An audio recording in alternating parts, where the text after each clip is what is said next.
Welcome to a new review, this time not of a drink, but of a food item.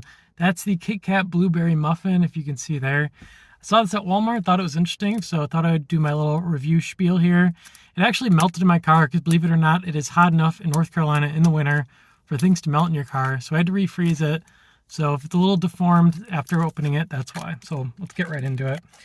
I assume this is going to taste like just artificial blueberry. I'm really not sure what the differentiator between blueberry and blueberry muffin would be. The only thing I can think of is like a pastry taste or something, but let's see. So here it is. It's like a dull purpley color. Not, I wouldn't even call it blue. You can see that. Maybe even gray.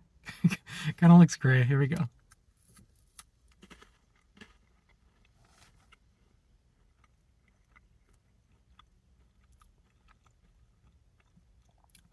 Okay, yeah, honestly, I see what they mean. It literally does taste like a blueberry muffin. Like, this is a pretty spot on job on their part. Yeah.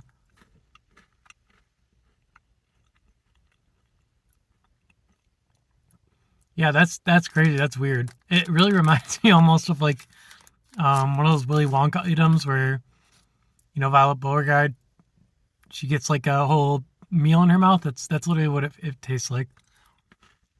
It's like you're having a blueberry muffin. It's weird. Very good job on KitKat's part. I mean, dang. Okay, so yeah, if you like blueberry muffins, like in like an artificial way, I think you'll really like this. It's spot on, honestly.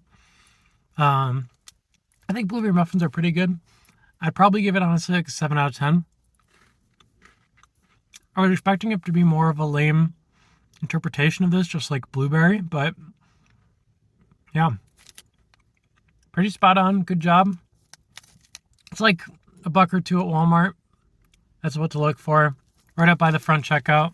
I'm sure it's at other stores too, but that's just where I got it. Yeah, I'd recommend it though. 7 out of 10.